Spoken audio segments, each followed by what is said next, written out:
Stuff Podcasts.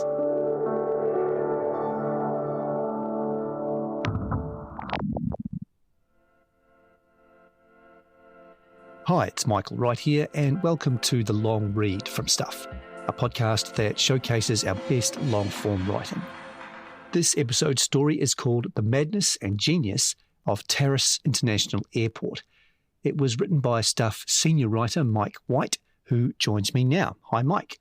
Hi, Michael. How are you? I am good.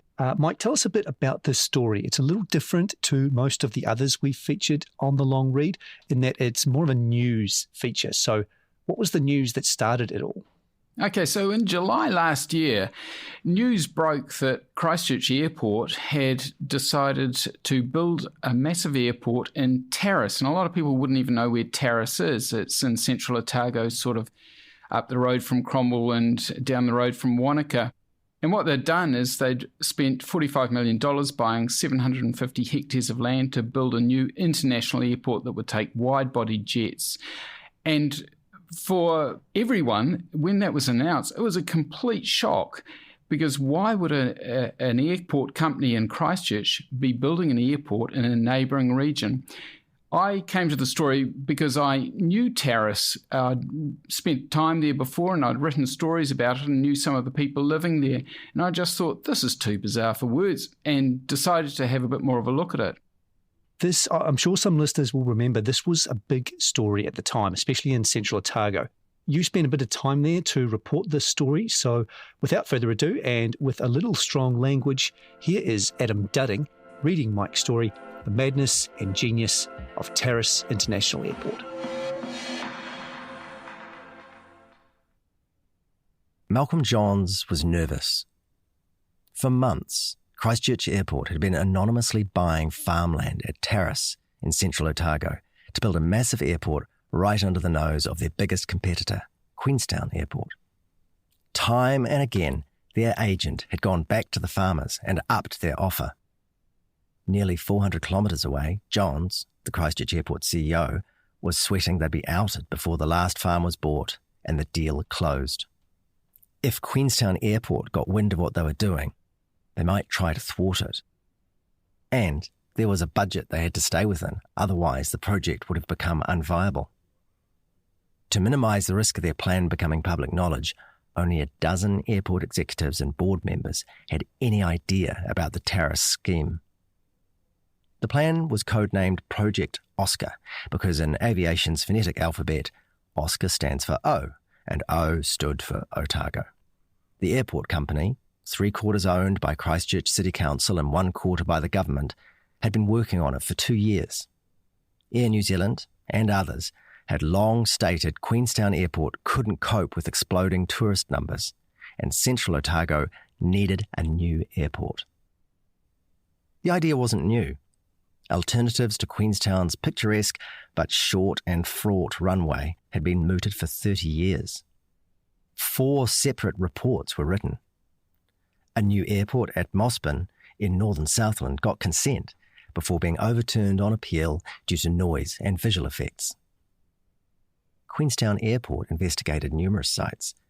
Tarras wasn't even in the top 2 due to prevailing weather, fog, connection to the region's towns, and the eye-watering cost. In the end, it decided a new Greenfields airport didn't stack up, and instead opted to increase flights into Queenstown and develop nearby Wanaka Airport, which it also operated. But Johns and his Christchurch team saw things differently. They believed only a brand new airport would solve congestion problems at Queenstown Airport, and this would be more attractive to airlines flying into tourism's heartland. It also gave them the chance to claw back passengers lost to Queenstown after the Christchurch earthquake and act as a bulwark against any expansions by Queenstown. It was something never before done in New Zealand's aviation scene, stealing into another region and trying to take their business from them, all at a time when the country was arguing for fewer tourists and air travel was being vilified as one of the worst culprits for greenhouse gas emissions. Christchurch's plan was either ballsy or mad, but until they'd sewn up the land they needed for a 2.2 kilometre runway that could handle bigger, wide-body jets, those with 2 aisles and 3 sections of seating across. Everything was at stake. Adding to John's nerves was the knowledge several other consortiums were scouting sites for a new airport. Johns remembers he was having dinner with his family in early May 2020 when he got a text from his project manager saying they'd reached an agreement with the last landowner they needed. After spending $45 million, they now had 750 hectares of flat terrace farmland between the Clutha River and mountains made famous by Shrek the sheep to build an airport on. New Zealand was still in limited lockdown, so there were no team celebrations, John says. Just relief and excitement they'd reached this first milestone without word leaking out. He began preparing to announce the project publicly at the end of July. Crucial people were quietly contacted, press releases were drafted. But a week before, Peter Newport, the editor of Queenstown news website Crux, got wind of the land sales and contacted Christchurch Airport. "We got sprung," Johns admits. The airport hastily issued a public statement confirming the rumours. Suddenly, the secret of Project Oscar was out and all hell burst loose. John Harris was busy in the winery at Maori Point Vineyard that morning when Peter Newport walked in and asked to interview him about the plan for a new airport across the road. Harris had to ask Newport what he was talking about. Billy Marsh was at the checkout in Queenstown supermarket when a friend called. "Have you heard? I'm so angry." It was a bolt from the blue, remembers Marsh, who bought her terrace property near the proposed airport 25 years ago because she thought Wanaka was getting too busy. Richie Pearce and his partner Sanara Ferguson were watching TV that night when they saw a reporter standing in Tarras and heard about the proposal for the first time.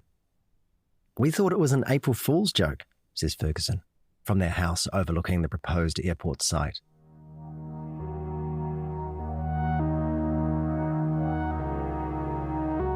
That evening, locals' phones lit up as bemused neighbours sought information and support. A public meeting was organised. While there had been previous chatter about an airport at Tarras, everyone thought it had been ruled out. Nobody suspected Christchurch might move in on their area, not even the farmers who'd sold them land. Because this was Tarras, a place most New Zealanders couldn't point to on a map, a place so small the state highway only slows to 80 kilometres an hour, yet just big enough for gossip to get skewed before it reaches the town boundaries, a place of corrugated iron sheds, stone walls, and quaint gardens. There's a cafe, store, school, vintage homeware shop, merino shop, 2 toilets, and 24-hour petrol pumps for those arriving over the Lindis Pass from Mount Cook. On the side of the store is a blackboard with "Welcome to our lovely little village" on it, where visitors have chalked their names. Svetlana from Moscow, Josh from Wanaka. For years, people have come to the area trying to eke a living from dry soil and brittle rock, from gold miners in the 1860s to the farmers who followed them. Christchurch Airport was just the latest speculator with dreams. John Harris was similar in that sense. The 80-year-old former Otago University science professor bought 28 hectares of useless farmland beside the Clutha River in 2000. He expanded it into a successful vineyard with his wife, fellow Otago professor Marilyn Duxon. Just months before the airport announcement, the couple shifted into a new house on the property, imagining they'd live there for the rest of their lives, making Pinot Noir, planting natives, and eventually handing it on to their children. "Now, we'll have a nice view of the airport from our bedroom and bathroom," says Duxon. "If it went ahead," says Duxon, "we would go. We wouldn't stay. As a purely financial transaction, all those people coming for tastings at the winery would do brilliantly. The land values will probably go up because there will be demand for things like petrol stations and takeaways and quarantine facilities, but it's not what we want. And I don't think it's the kind of experience our high-level tourists want."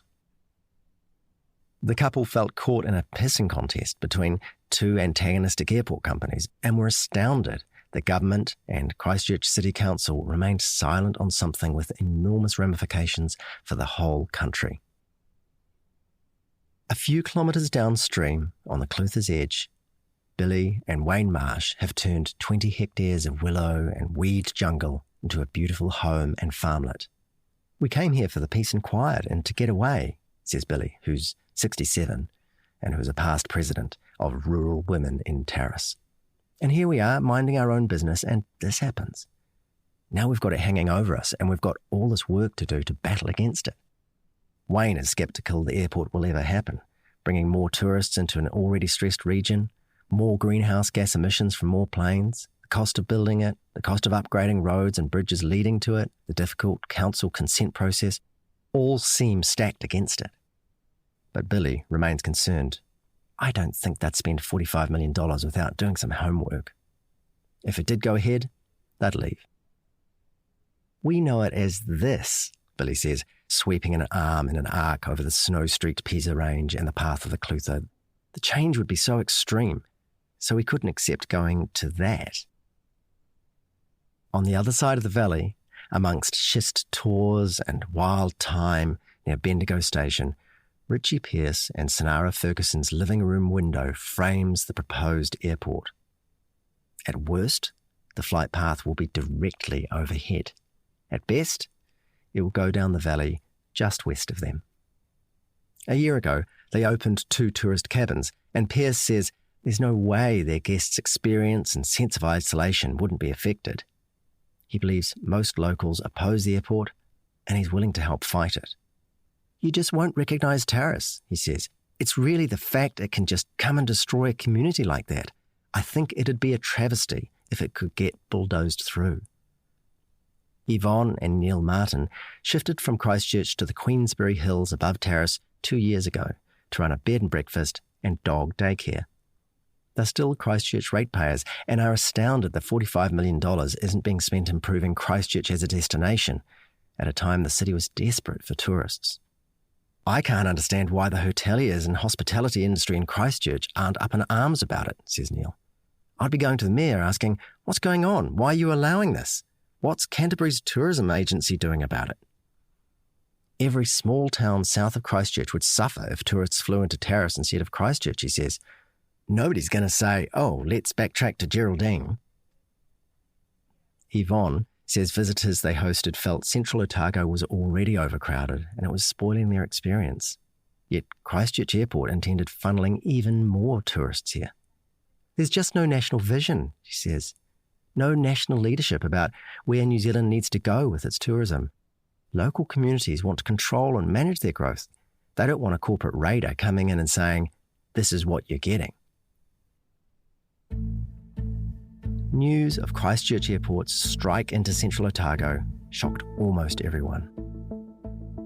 "It was like, whoa, didn't see that one coming," says Dunedin Airport Chief Executive Richard Roberts.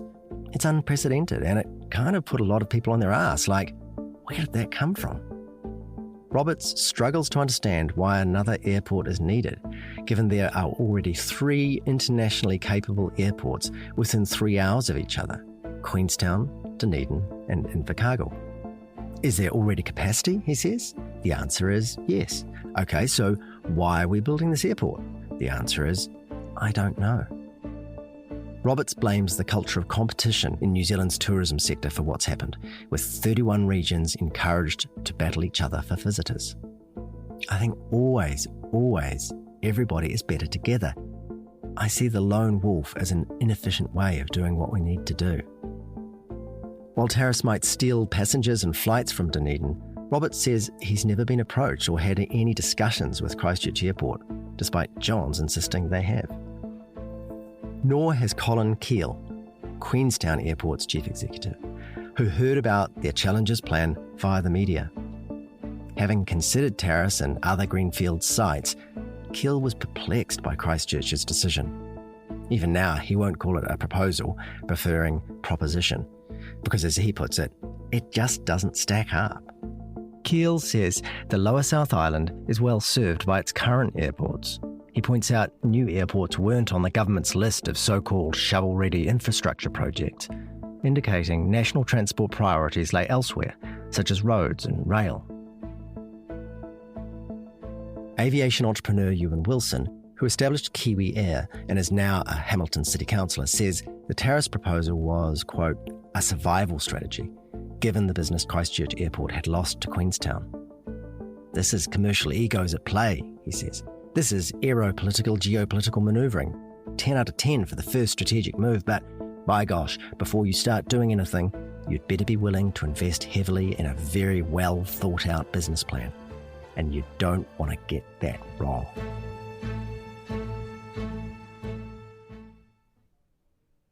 Malcolm Johns was 29 when he took the plunge in 2000 and set up his own tourism business, organising tours to Canada for Australasian couples. Then 9/11 came and people got scared of flying. Then SARS came and there was an outbreak in Canada. In 2003, with the writing on the wall, he sold his house to pay his debts and avoid bankruptcy and closed the business. But by the following year, he'd been appointed chief executive of the tourism and transport group Intercity. Then, in 2014, he shifted to Christchurch to head up the airport company. At that time, Christchurch Airport was on its knees after the earthquake, with a huge drop in tourists and flights, most of it bleeding away to Queenstown. But the earthquakes allowed the airport to shake up its business, cut staff, cut costs. They invested heavily in developing the commercial area around the airport, which includes the Novotel Hotel, a supermarket, a Bunnings warehouse, and a large New Zealand Post hub. All this activity led one Christchurch councillor to label them a, quote, property developer in drag. When calls came for a new Central Otago airport, Johns felt a unique opportunity was being presented. The more they looked at it, the more it made commercial sense, from 4 angles. Firstly, Central Otago's population was booming, and the new residents were frequent flyers. Second, there was a strong productive sector which relied on air freight, but 90% of it was currently being trucked out of the region at significant cost because Queenstown's planes were too small. Third, Christchurch was missing out on surging tourist numbers. In the ski season, airlines with limited departure slots in Sydney and Melbourne were dropping flights to Christchurch and replacing them with extra Queenstown flights. And with their forecasts suggesting that by 2040 there could be 2.5 million passengers coming to Central Otago that Queenstown Airport wouldn't have capacity for, Christchurch Airport wanted a slice of that pie.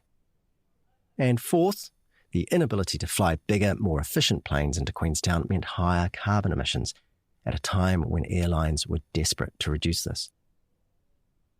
After speaking with airlines, Johns and his team were convinced only a new airport would solve Central Otago's problems. They came up with 2 possible sites, Hawea Flat and Tarras. But Hawea was much closer to a dense population and flight paths were more constrained by mountains.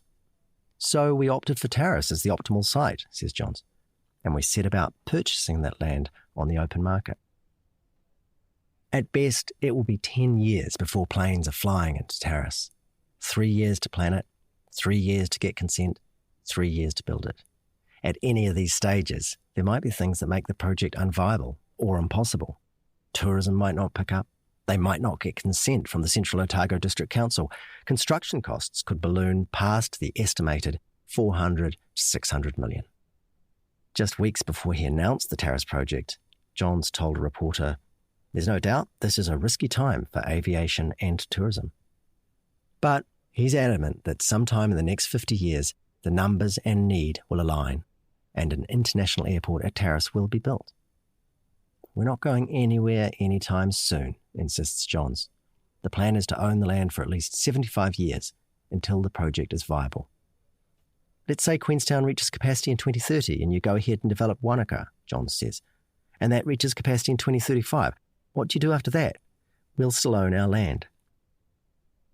At some point in the next 50 years, Tarras will hit a trigger point where it makes sense to invest in developing it into an airport. As a company, Christchurch International Airport Limited is worth nearly $2 billion. If listed, it would be among the top 20 New Zealand companies. So, Johns says, banking $45 million worth of land and leasing it back to farmers isn't that significant. Johns has always insisted Tarras can coexist with Queenstown Airport.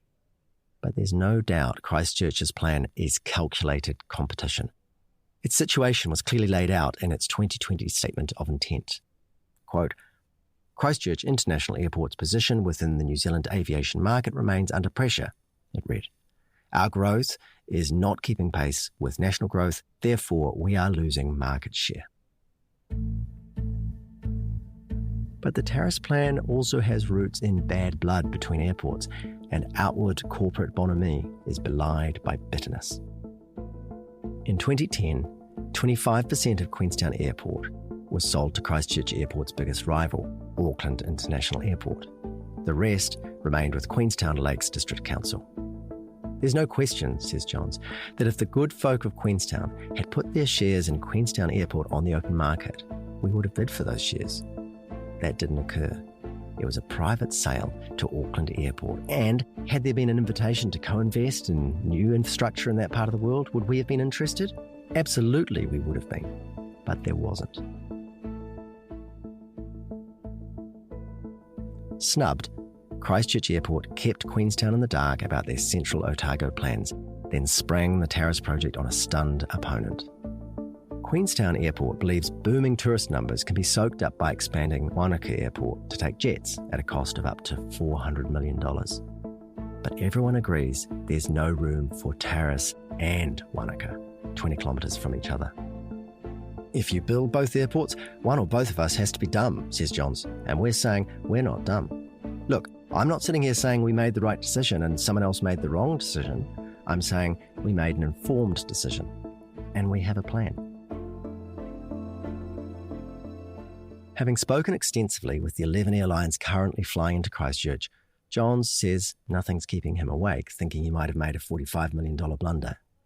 Local wisdom is that Christchurch paid roughly double the land's value. Right now, he says, there's a competition of ideas in play. I think as a country we should embrace that, not resile from it. The need to find $600 million or more to build the airport isn't keeping Johns awake either. They could fund it themselves or partner with someone, he says. It's too early to think about that. However, since announcing their land purchase, Johns says they have received numerous approaches from the capital and airport sectors offering to invest in the project. But I just want to be clear, he says. There are no deals in place with any foreign officials or any foreign banks or any foreign anything in respect of Tarras. Moreover, claims that Christchurch Airport was in financial trouble were plain wrong. True, COVID-19 would have a severe effect on revenue. It had cut operating costs 25% and implemented a wage freeze and still forecast an after-tax loss for 2021. And true, its debt had risen significantly from $407 million in 2018 to about $600 million in 2020, but the levels were completely reasonable for a $1.8 billion business and still left $1.2 billion of equity. The fact it won't pay a dividend to its shareholders for several years was because of COVID-19 savaging its profits and had nothing to do with the Tarras purchase. Johns acknowledges negative rumours were occurring because they didn't have a business plan yet. It might seem extraordinary to spend $45 million without this, but Johns says all they have is 750 hectares of farmland and a good idea, and now they wanted feedback on how an airport at Tarras could work. Already they'd spoken with about 100 residents and hoped to come back to the community with details of things like runway layout and flight paths. But winning over Tarras locals is hard, due partly to the fact that the farmers who sold their land believed the purchaser was a horticulture operation looking to grow cherries. Some of these landowners are distraught they've now helped bring an international airport to the district. Johns is confident their agent didn't mislead anyone, as the person dealing with the farmers didn't know Christchurch Airport was the buyer. He acknowledges the sellers now have to live in a community largely opposed to the airport. However, nobody had offered to give back the money. It was an open market transaction with a willing buyer, willing seller, he says. Nobody got duped. Despite not having a detailed plan for the airport, there's no doubt Christchurch Airport did plenty of research on the Tarras site. But how much homework they did on those whose properties surround the proposed airport and whether they came across Chris Goddard's name is unknown. Chris Goddard describes himself as a reformed miner, having spent 26 years working for resources giant Rio Tinto, mostly in Australia. I earned my spurs turning loss-making coal businesses into profit-making coal businesses, he says. Goddard has mined uranium in Namibia and iron ore in Western Australia. He's been involved in building 2 large airports and knows all about community consultation. On February the 28th, 2020, Goddard was farewelled by his Rio Tinto colleagues at a leaving function. The next day, he flew back to New Zealand and joined his wife Donna on their 8-hectare section bordering the Clutha River. They began planning a sustainable life off the grid in what they thought was paradise. Now, an international airport at the end of their driveway threatens all that. Given that Christchurch Airport had been hard hit by COVID-19, Tarras was a gamble, Goddard says. And if they're gamblers, they're gambling with someone else's money, ratepayers and a consortium of bank debt. In all the very big businesses I've worked for, investing $45 million without a plan is absolutely unheard of. The chief executive would have called me up and called me an idiot if I even tried to spend $1 million on a land acquisition with no plan, and I'd have been hauled into either the state or federal government for a please explain. But Goddard says that Christchurch Airport appeared to have a different approach to other aviation companies, given how they'd had to fight to recover from the earthquakes. They've developed a culture where they go and do stuff, he says. Goddard looms as a major barrier to Christchurch Airport if it wants to do Tarras. Quietly spoken, well-prepared, logical and passionate, the 48-year-old has emerged as the spokesperson for Sustainable Tarras, a grouping of those opposed to the airport. It has already held public meetings and presented its views in Christchurch. Coincidentally, it includes former Environment Court Judge Shona Kenderdine, who turned down the Mossburn Airport proposal in 1994 and now has a house in Tarras. It will take the heart and soul out of the Tarras village and school, says Goddard. Turn it into just another truck stop on the way to Wanaka or Queenstown. Christchurch Airport calls it the gateway to the south. I think they want to make Tarras the doormat of the south. While it might seem easy for a big company to steamroll a sparsely populated Central Otago community, Goddard says his past life has prepared him well for the fight. I've been the juggernaut, and I know the weak spots in that strategy. The court of public opinion is a real thing, and I have faith in my own capability of getting the court of public opinion to really make the airport's life shitty if they take that path. His experience with New South Wales Bulga people, who forced major concessions on a proposed Rio Tinto mine, gives him confidence, he says. They taught me that a David and Goliath battle still has David winning. Not everyone in Tarras is against the airport, Goddard accepts, with some wanting more details, but Christchurch Airport's secrecy in buying the land means locals don't trust the company. When you start with deceit, he says, it takes a lot to claw back the community's belief you're a genuine, authentic organisation. Goddard sums up his mood as fearful. The uncertainty is what gets to you, he says. The uncertainty of what to do next. Life's for living, not for fighting airports. Donna Goddard worked in IT for years and says she understands the need for change. If there was a strategic decision made across New Zealand that this is the right thing, then we'd say okay and do whatever we had to. But what we've got is an organisation driving a change into this region that doesn't belong here, and it's driving this change for the purposes of making money. It's just such a kick in the guts.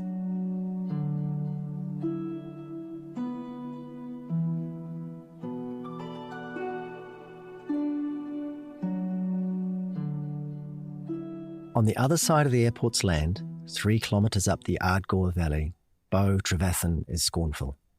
Not of the airport, but those who've leapt to oppose it, the newbies and NIMBYs. He's just come off the tractor after a day making baleage. Got a little bit achieved, the 69-year-old sighs. His grandparents arrived here in a horse-drawn wagon in 1913, and he now farms 160 hectares of dairy support and deer. When he went to Tarras Primary School, there were 80 pupils. Now there are 14. What I've seen in the last 40 years is a very strong community almost diminished to nothing, he says. Not long ago, we used to have a tennis club, a rugby club, a cricket club, indoor bowls, a badminton club, small bore rifle shooting. Today we have 2 clubs in Tarras, a golf club with about 15 active members and a collie club that meets twice a year. People lived so much of their lives in Wanaka or Cromwell, Trevathan says, that when it came to debating the airport, there wasn't really a community to split. In his mind, the airport would be a godsend, helping farmers export their produce, providing jobs, bringing young families into the district, boosting the school.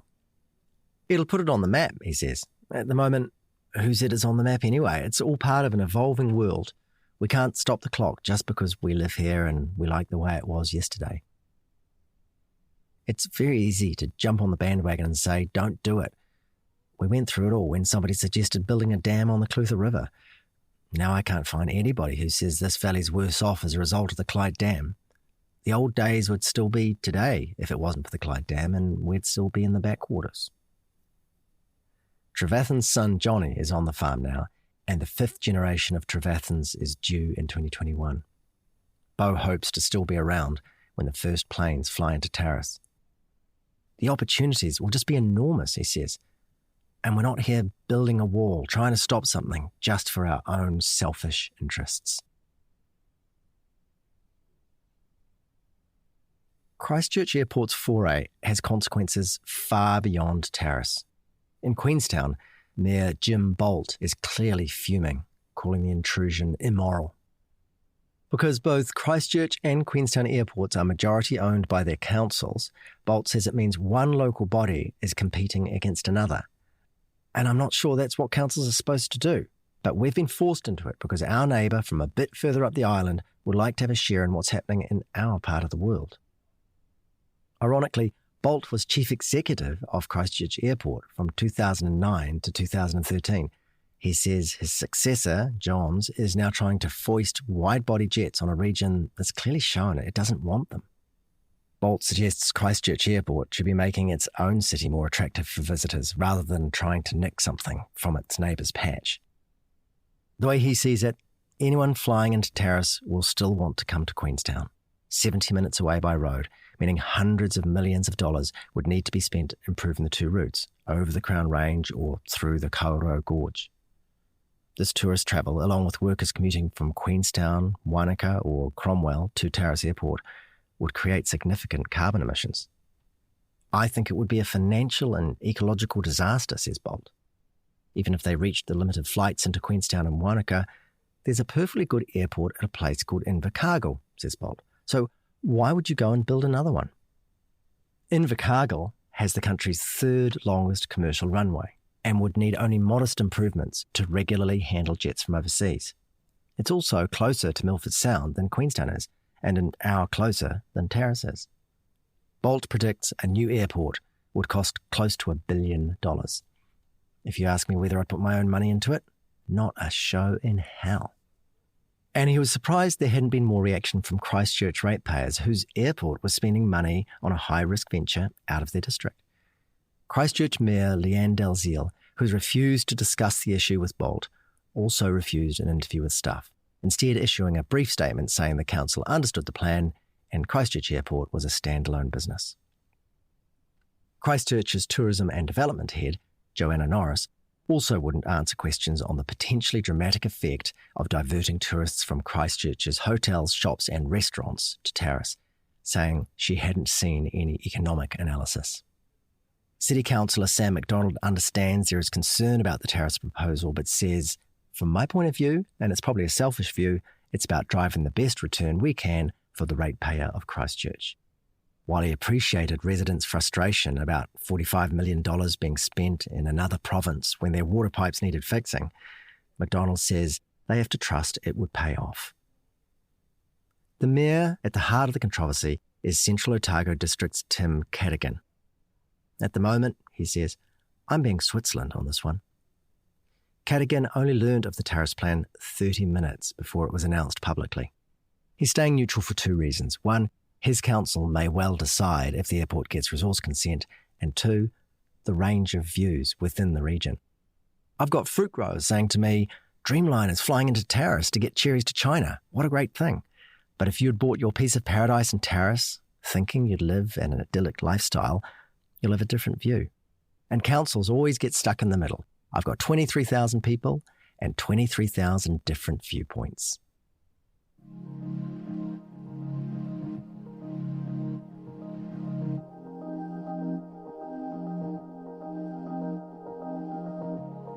The plan to build a new airport when international tourism has been shut down has been branded madness and bizarre by commentators who predict it will be years before the industry recovers.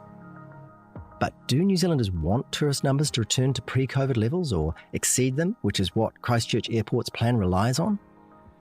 In the 5 years before COVID, there was a 40% increase in the number of international tourists visiting New Zealand to around 4 million annually.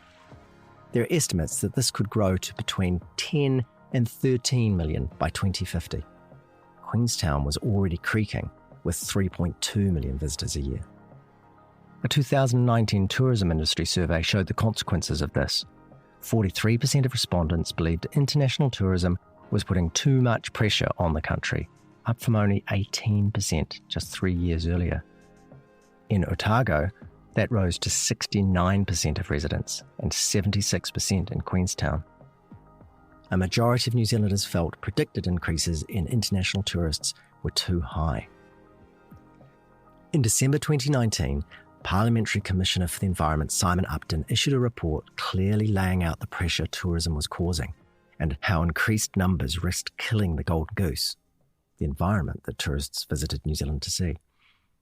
And in November 2020, Tourism Minister Stuart Nash strongly called for tourists of higher value rather than backpackers, parroting the value over volume maxim that has pervaded New Zealand tourism discussions for decades. Upton warns against thinking COVID-19's pause on international arrivals has changed anything. Instead, it provided the opportunity to rethink tourism long term. While not being drawn on the Tarras proposal, Upton says turning the tourism tap on again would disappoint him. If you want tourism to continue, and you want also to protect the environment, and you want to keep the social licence, then you can't go on doing it as you have been doing it. In June 2020, the government established the New Zealand Tourism Futures Task Force to advise it on these issues. But the country has seen a string of similar reports and strategies full of talk about sustainability and coordination and dispersal and planning. And the result was 40-minute queues to take photos at Wanaka's Roy's Peak. Michael Ross, who has led opposition to Wanaka Airport's expansion, says this example of the region's over-tourism wouldn't be solved by an airport at Tarras. Instead, it would have a, quote, dramatic negative effect on everyone living between Cromwell and Wanaka. The major elephant in the room nobody seems to be talking about is greenhouse gas emissions, Ross says. An airport can say, we're going to be the most environmentally friendly airport ever built, and we're going to have electric baggage trucks and recycling bins, but by building an airport, they enable and permit these great big aircraft to fly with these massive emissions. Ross laments the lack of any strategy or plan for such important national projects. If this is just done on a piecemeal basis with different corporate interests battling for their slice of the golden goose, you could end up with the ludicrous situation where you have 6 international capable airports in the South Island. That would be utterly absurd and logistically, environmentally, infrastructurally irresponsible. He says it needs central government to take a strong interest and work out what's in the best interests of New Zealand, the best interests of tourism, and the best interests of climate management and environmental impact. I mean, are we committed to sustainable tourism, asks Ross? Are we committed to a climate change emergency?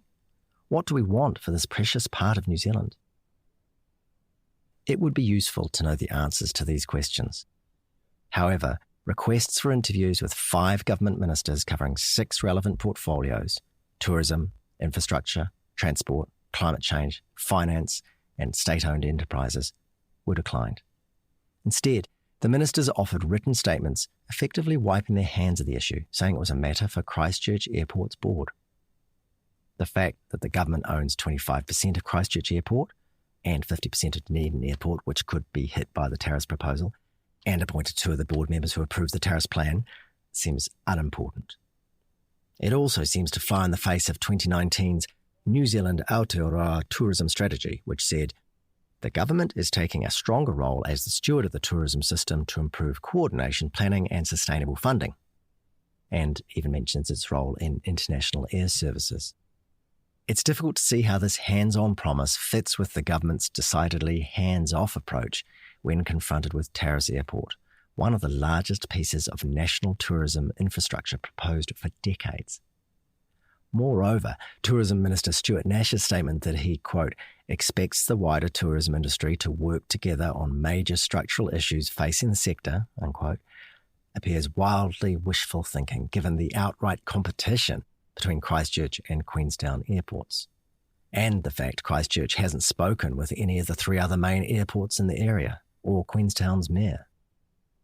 Economist Shamobeel Iacob says for more than 30 years, New Zealand governments had been indoctrinated to avoid getting involved in such issues and instead leave it to the market and competition to sort out. But I think with COVID, he says, what we're seeing around the world is there's a role for government to step in because markets aren't perfect, because rules and regulations aren't perfect. While he could understand Christchurch Airport wanting a piece of tourism's goldmine, Iacob says New Zealand already has far too many airports for 5 million people. If you were a central planner, would you want another airport being built in New Zealand? Of course not. If you took a wider perspective, is it good for New Zealand? Is it good for net zero by 2050? Of course not. So the joined-up thinking isn't happening yet. Iacob says it's impossible for the public's values to be reflected in companies they ultimately owned if government and councils refused to exert any influence on their behalf. So we're disempowered as a population, he says. The government is disempowered by its culture and political norms, and we're left in no man's land. Malcolm Johns has ready answers for the critics and doubters, and little doubt in himself. The bigger, more efficient planes Tarras would allow could reduce carbon emissions by up to 30% per tourist. COVID-19's effects would last only 2 years, and tourist numbers would grow rapidly again, especially given New Zealand was seen as a pandemic oasis. Tourists will continue coming to Central Otago, and it doesn't matter where they fly into. They'll want their photo at Roy's Peak.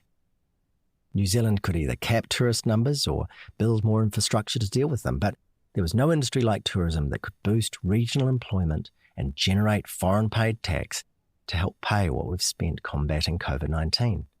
And that's always going to be very attractive to any Treasury, Reserve Bank or government. While Tarras might suck some tourists from Christchurch, Christchurch Airport's passengers would still grow as the conference, events and cruise ship market came back online. If the existing airports at Dunedin and Invercargill were such obvious alternatives to flying to Queenstown, why hadn't tourists wanted to go there in the past? And anyway, considering existing airport infrastructure wasn't his company's concern. Of course, the project is commercially motivated. If there's no money in it, we're not going there, John says. It's just part of growing a business. It would be a bad look for government to intervene in their business, given Christchurch Airport was required by law and its shareholders to be a standalone company.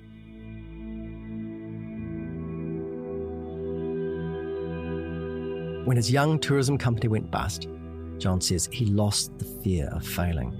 Now he is simply motivated by the possibility of succeeding. It has the ring of a Tony Robbins pep phrase, but John says Tarras is a rare opportunity for long-term thinking, something New Zealand seemed scared of when it came to infrastructure. When the first plane lands there, he says, I don't expect to be there unless someone remembers me and invites me, but I'm damn certain if a plane never lands there, everyone will remember me. I don't have a custodial feeling over this. It belongs to a lot of people, but I'm fully prepared to be accountable for it if it turns out to be a dud. Numerous factors would dictate the project's progress, many of them beyond John's control. And yep, he says, we'll get flailed along the way and I'll get called all sorts of different things. But what I know, and the thing that's important to me, is that I had the courage to have a go.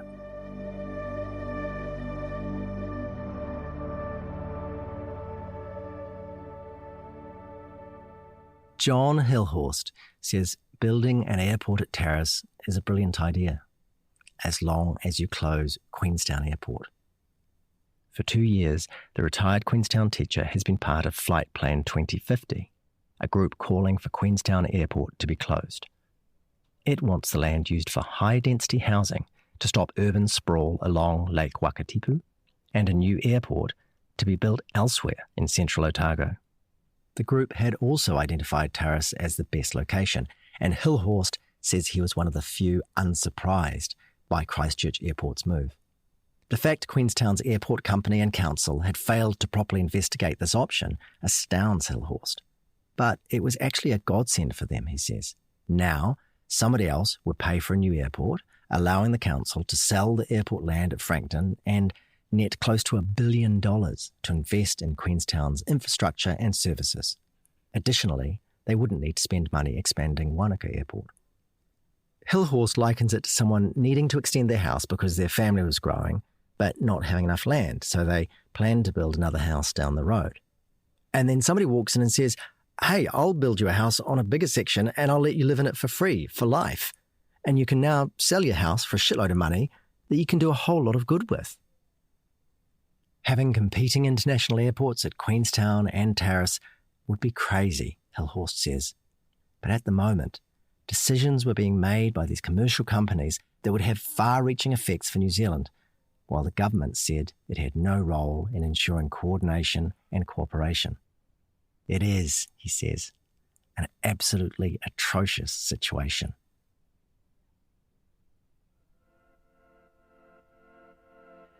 That was The Madness and Genius of Tarras International Airport on the long read from Stuff, written by Mike White and read by Adam Dudding. This episode was mixed by Sam Scannell and produced by me, Michael Wright. Stuff's podcast director is Adam Dudding. If you listen via our website, you can hear this story and more like it on the Long Read podcast, available on all the usual platforms. If you liked what you heard, please give us a 5-star rating and a review. It helps other listeners find us. Thanks for listening.